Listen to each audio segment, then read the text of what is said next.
Georges et le dragon.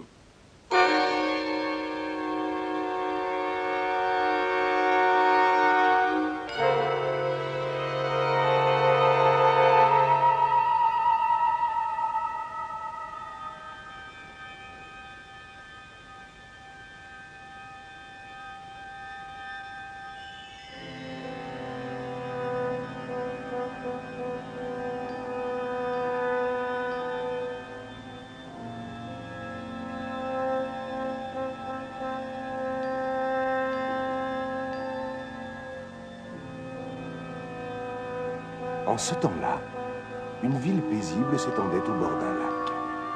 Chacun y vivait heureux, sans penser que cela pût changer un jour. Pourtant, ce jour-là, toute la ville était en émoi. Un monstre était sorti du lac, de ces eaux calmes où l'on allait chaque jour puiser de l'eau. C'était un dragon au corps couvert d'écailles vertes, avec un cou gigantesque et une queue pointue, le plus terrible de tous les dragons. Les habitants de la ville s'étaient immédiatement enfermés chez eux, mais même là, ils ne se sentaient guère en sécurité. Personne n'osait plus approcher du lac. Ce dragon était si grand, plus grand que l'église, plus grand même que le palais du roi. Si par malheur il entrait dans la ville, rien ne pourrait l'arrêter.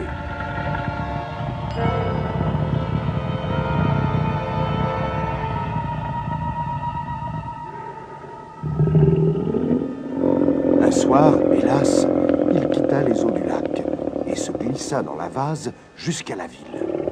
Soudain, il se mit à cracher du feu et des flammes, et il réduisit en cendres les portes de la ville. Il s'avança lentement dans la rue principale, semblant chercher quelque chose. Son œil perçant s'arrêtait à chaque fenêtre, faisant hurler les femmes et pleurer les enfants. Même les hommes ne pouvaient s'empêcher de trembler. Mais le monstre poursuivait son chemin, son estomac vide, grondant comme le tonnerre. Il a l'air d'avoir faim, pensaient les gens. Il va tous nous dévorer. Mais le dragon continuait à errer. On aurait dit qu'il cherchait quelque chose de précieux. Soudain, comme par dépit, il lança un torrent de flammes qui brûla tout un quartier de la ville. Puis il s'en retourna lentement vers le lac. Il faut que nous trouvions ce qu'il cherche, déclara le roi, que nous lui donnions ce qu'il désire, quoi que ce soit. Et il envoya chercher l'homme le plus sage et le plus vieux du royaume. Lui seul pouvait deviner ce que le dragon désirait. Ce dragon cherche une jeune fille, répondit Balthazar. Il cherche la plus pure et la plus belle de toutes les jeunes filles de notre ville.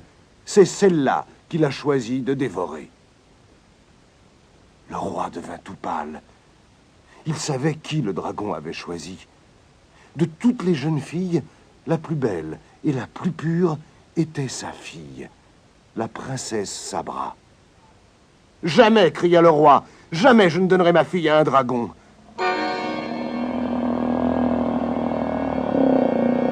Mais à la tombée de la nuit, le monstre revint, comme la veille.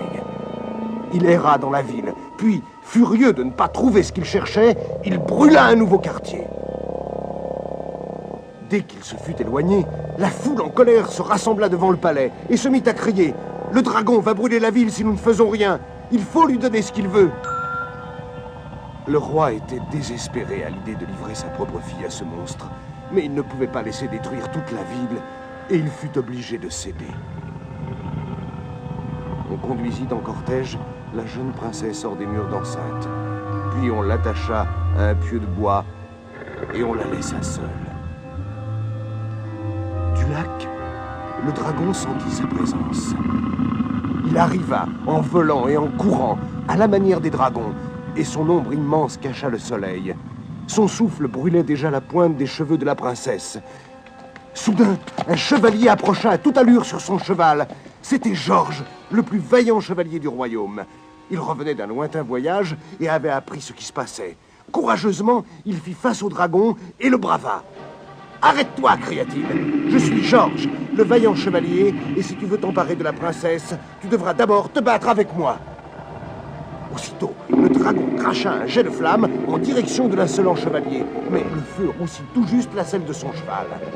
Georges se dressa alors sur ses étriers, brandit sa lance et s'élança au galop vers le monstre. Le dragon attrapa la lance dans sa gueule et l'envoya au loin, puis il fit tomber Georges qui perdit son casque. Il n'avait plus de lance, mais il avait encore sa hache. Il la brandit à deux mains et frappa de toutes ses forces la poitrine du dragon.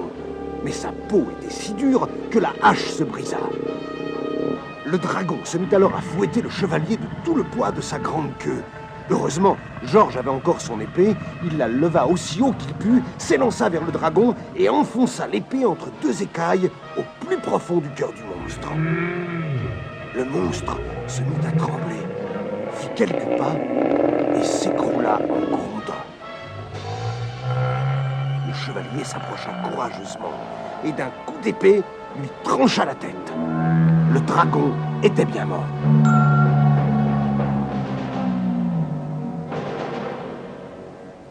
Alors, les habitants de la ville, qui étaient restés cachés jusque-là, sortirent en courant et acclamèrent le vaillant chevalier. Le roi arriva à leur suite et le félicita chaleureusement. « Choisis ta récompense, brave chevalier, lui dit-il en serrant sa fille dans ses bras. Quel que soit ton désir, je l'exaucerai. »« Sire, répondit Georges, je suis aussi difficile à satisfaire que le dragon. Je vous demande la main de votre fille. Je n'ai pas d'autre désir. » Le roi accepta immédiatement, et sa fille aussi, car tous deux avaient été séduits par le courage du chevalier. Peu de temps après, on célébra leurs noces dans l'allégresse générale. Et personne n'oublia jamais le combat de Georges et du dragon.